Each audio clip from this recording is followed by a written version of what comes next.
seja bem-vindo ao canal Wikigel para mais uma aula de Geografia. O tema da nossa aula de hoje é aspectos físicos do Espírito Santo. Continuação da nossa última aula. Se você não assistiu, vai ali, clica para você entender um pouquinho melhor sobre a formação territorial do Espírito Santo, tema tratado na nossa última aula. E lembrando, se você ainda não se inscreveu no nosso canal, vai lá, se inscreve, marca o sininho para você ser sempre lembrado pelo YouTube quando lançarmos uma nova aula. Vamos conhecer um pouquinho melhor o estado do Espírito Santo? Bom, lembrando então, o Espírito Santo localiza-se na região sudeste, encontra-se ao norte divisando com a Bahia, a oeste com Minas Gerais e ao sul com o estado do Rio de Janeiro. É um dos 4 estados da região sudeste. E claro, então ele vai ter aspectos físicos muito parecidos com essas duas regiões. Ao norte do Espírito Santo você vê uma certa semelhança com os aspectos físicos da região do Nordeste, enquanto na sua região mais interiorana com a área de Minas Gerais e a região sul parecendo um pouco com a região do Rio de Janeiro. Então são áreas de transição do nosso relevo, do nosso clima e da nossa vegetação. Bom, vamos entender um pouquinho os aspectos de relevo da região do Espírito Santo. Vamos dividir o relevo em 3 grupos. As planícies, que ocupam cerca de 40% do território, ela vai se estender da região norte até a região sul, observando que na região norte essas planícies são mais largas, enquanto que na região sul ela tende a se estreitar. Uma média aí de altitude de 15 metros. Observa também a segunda forma de relevo, que é os tabuleiros.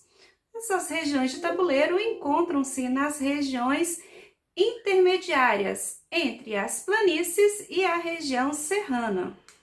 Bom, essa área de tabuleiro tem uma média de altitude entre 16 e 45 metros e é formada por áreas sedimentares, áreas que vêm aí sedimentos das áreas mais altas, as áreas serranas. A região serrana do nosso estado localiza-se na sua porção oeste, abaixo aí do Rio Doce. As altitudes começam a variar entre 300 e 1000 metros, mas podemos encontrar áreas bem elevadas como o Pico da Bandeira, que fica na região da Serra do Caparaó, com 2.980 metros, além, claro, de outras serras importantes, como a Serra do Calçado, com 2.790 metros, e a Serra do Forno Grande, com 2.070 metros de altitude.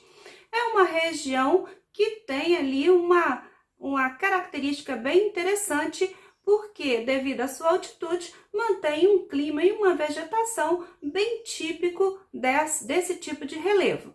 Então, da região litorânea do Espírito Santo, litoral de planícies, a região serrana, nós vamos gastar aí em média 1h30, 2 horas. Então, é uma região muito próxima uma da outra, entre o litoral e a região serrana. Passamos aí pelos 3 tipos de relevo em pouco tempo, 2 horas, nós percorremos esses 3 tipos de relevo do nosso estado.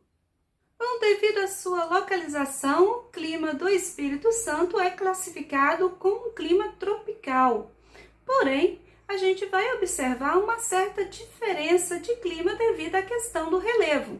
Por exemplo, na região do sul, nós temos, devido à altitude, uma temperatura mais amena, com um pouco mais de chuvas, chamadas chuvas orográficas, ou temos aí, devido à proximidade com o mar, uma umidade muito grande e a baixa temperatura das regiões serranas. E aí nós vamos ter 2 elementos propícios a um número de chuva maior. A média de chuva do estado é de 1.500 milímetros. É considerada aí um tropical típico, com chuvas concentradas no verão e invernos mais frios e secos, sendo que o inverno é uma média de temperatura aí de 18 graus, ou seja, não é um inverno com algum rigor de baixas temperaturas. Nós temos aí um aumento de temperatura indo para a região do norte e uma redução da temperatura na região sul devido ao clima de altitude. Bom, a média da região serrana é bem diferente da média do estado.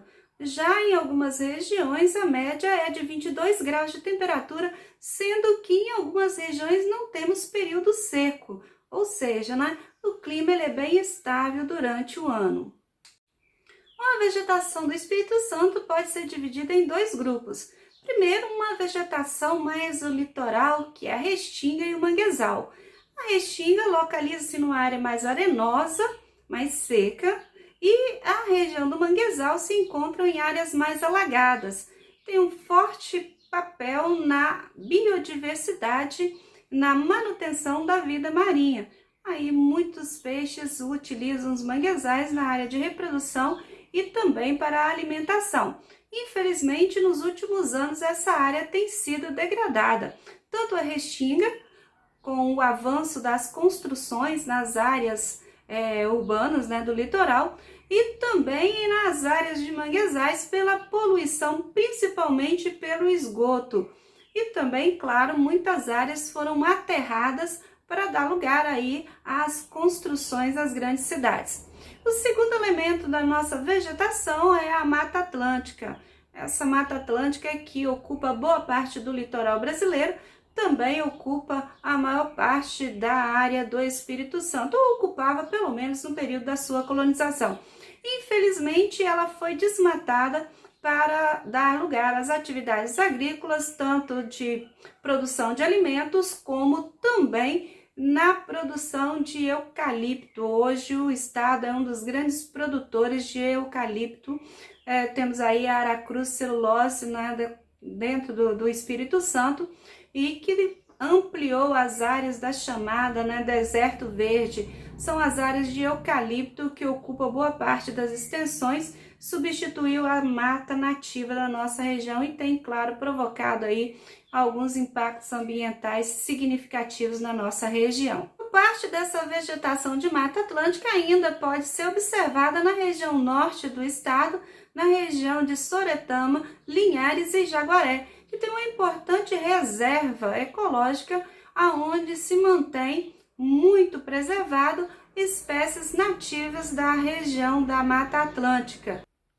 Essa área de reserva da Mata Atlântica pode ser observada no mapa de satélite.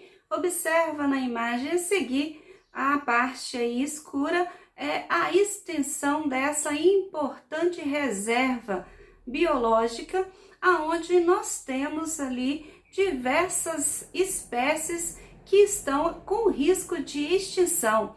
Então, uma importante reserva para a biodiversidade dessa Mata Atlântica.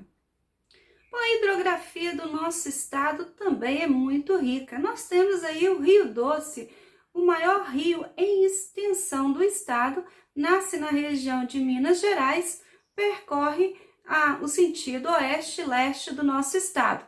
Ele foi responsável pela divisão do nosso território em parte norte e sul e foi, claro, um obstáculo no período da colonização, porque as suas áreas de águas eram profundas e de difícil acesso. Infelizmente, hoje, nós vamos observar um rio muito degradado, assoreado, e em alguns espaços aí nem precisando de ponte para atravessar de uma margem a outra.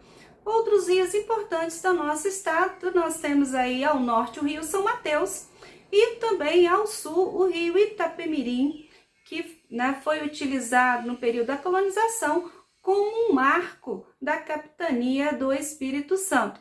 Além, claro, das diversas lagoas importantes na nossa região. Linhares comporta aí 69 lagoas, aonde temos aí uma beleza natural que atrai visitantes de diversas regiões do estado e, claro, também fora do estado.